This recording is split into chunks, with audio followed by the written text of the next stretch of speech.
Hello, class 10. In calorimetry, it is important that you discuss numericals because you will get about two numericals from the topic calorimetry. So let us start with some basic ones. So in this example here, an iron ball requires 500 joules heat energy to raise its temperature by 10 degrees. Calculate the heat capacity of the iron ball. So part A of the first question tells us that the heat required by an iron ball is 500 joules to raise its temperature by 10 degrees, and we need to find its heat capacity. So you need to read the question carefully and understand the question very carefully, remember. So given Q is 5000 joules, delta T, the rise in temperature, is 10 degrees C or 10 Kelvin, because the difference of 10 degrees C and 10 degree Kelvin temperature is the same, remember. So what is heat capacity? From definition, heat energy Q divided by the rise in temperature. So heat capacity is 500 joule in this case divided by 10 Kelvin, which is 500 joule per Kelvin. So this is the heat capacity. And the second part of the question says, if mass of the ball is 1.1 kilogram, find the specific heat capacity. We know the relation between specific heat capacity and heat capacity is specific heat capacity, small c, is heat capacity divided by mass. Okay, so heat capacity you've already calculated. So 500 joule per Kelvin divided by the mass, which is 1.1 kilogram, which is 455 joule per kilogram per Kelvin. That is your specific heat capacity. Let us look at this example. A metal piece of mass 500 grams. So the mass of the metal piece given is 50 grams at 27 degrees C. So the temperature of this metal piece is 27 degrees C, requires 2400 joule of heat energy to raise its temperature to 327 degrees C. So we are heating this metal piece up, which is initially at 27 degrees C, and its final temperature becomes 327 degrees C because of the heating.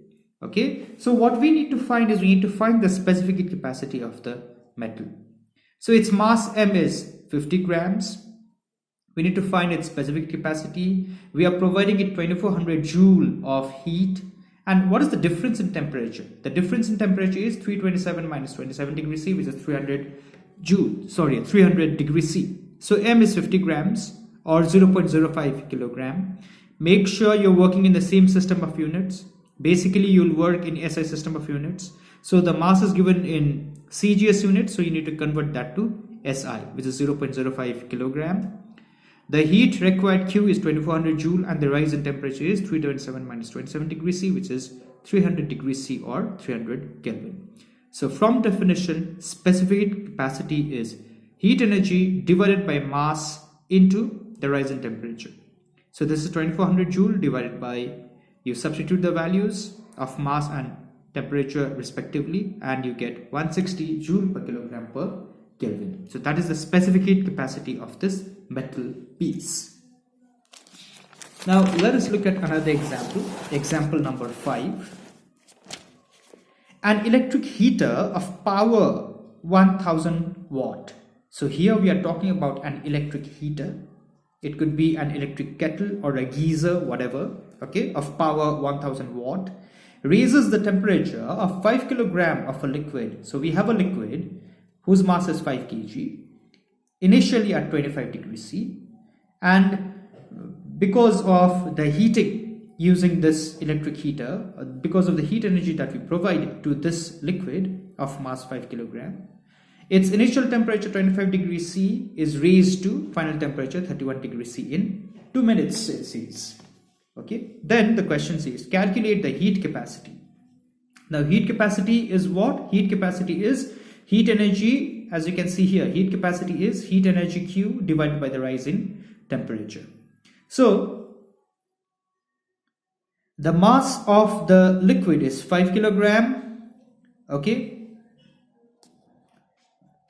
so 5 kilogram is the mass, and the rise in temperature is 31 degrees C minus 25 degrees C, which is 6 degrees C, as you can see, or 6 Kelvin.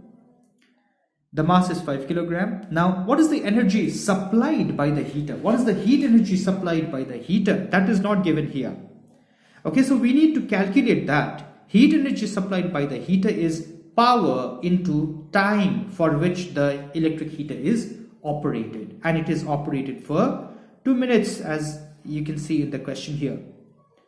Because power is work done divided by time. Remember, work done and energy are one and the same thing. So, energy supplied or work done by the heater is power into time. So, the power of electric heater is 1000 watt into the time for which it is operated. So, this is equal to 1.2 into 10 to the power 5 joules. So, this is the heat energy supplied by the electric heater when it is operated for 2 minutes. So, therefore, heat capacity of the substance of 5 kilogram of the liquid is energy supplied Q, which is 1.2 into 10 power 5 joules divided by 6 Kelvin, the rise in temperature, which is this much. And likewise, the specific heat capacity is, now we've already got the heat capacity divided by mass, which is this much, 4 into 10 to the power 3 joule per kilogram per Kelvin. Okay, be very careful regarding their units, the units of heat capacity and specific heat capacity. Okay, now let us look at another question here, question number 7. 40 grams of water at 60 degrees C. So we have 40 grams of water at 60 degrees C. It is poured into a vessel containing 50 grams of water at 20 degrees C. Now 40 grams of water at 60 degrees C is poured into a vessel. Now this vessel already has 50 grams of water but at a lower temperature of 20 degrees C. So obviously these two water, 40 grams of water and 50 grams of water, they are going to mix. Okay, and this water that you're pouring into the vessel, this 40 grams of water, which is initially at 60 degrees C, is going to lose heat to this 50 grams of water. So this 40 grams of water will lose heat, 50 grams of water will gain heat. Now the question further says the final temperature of the mixture is 30 degrees C. Okay, so the final temperature will be lesser than that of this water, but will be more than that of this water. Now taking specific heat capacity of water to be 4.2 joule per gram per Kelvin, calculate the heat capacity of the vessel. Okay, so we need to find the heat capacity of the vessel. Alright, so heat capacity of the vessel, okay. Now let us first see what is the heat energy given by hot water. So this is hot water here. So it is heat given by hot water is the mass of hot water, which is 40 grams, into specific heat capacity of water, which is this much, and the fall in temperature, the difference in temperature from 60 to 30. Okay, so 60 minus 30, so that is 30 of course. So when we multiply, it becomes this much, 5040 joule. So this is the heat lost by the hot water. Likewise, heat gained by the cold water will be mass of cold water, which is 50 grams, into specific capacity of water is the same thing, into rise in temperature. Rise in temperature from 20 to 30. So 30 minus 20, which is this much when you multiply. Okay, 2100 joules. So what is the heat taken by the vessel now? Okay, we need to find the heat capacity of the vessel, because when we pour hot water into the vessel also gains some heat energy. So some heat energy is lost to the vessel also. So heat gained by the vessel is mass of the vessel. It should be mass of the vessel into specific heat capacity of the vessel. But mass of the vessel into specific capacity of the vessel is heat capacity of the vessel itself. So heat capacity of the vessel into rise in temperature, and this is what we are required to find, heat capacity of the vessel. So heat capacity of the vessel is C dash into the rise in temperature of the vessel. Now what is the initial temperature of the vessel? The initial temperature of the vessel is the same as that of its content, which is 20 degrees C. Because the vessel initially had 50 grams of water at 20 degrees C. So whatever is the temperature of this vessel, of this water, the temperature of the vessel is also the same. We are considering the vessel to be a conductor, of course. So the rise in temperature of the vessel is from 20 to 30. So this is 10 into C dash. Now, using the principle of calorimetry, we have used the principle of calorimetry here. We are considering no heat loss to the surrounding. So, heat energy given by hot water. So, which one is the hot body here? Hot body is, the hot water that you're pouring into the vessel.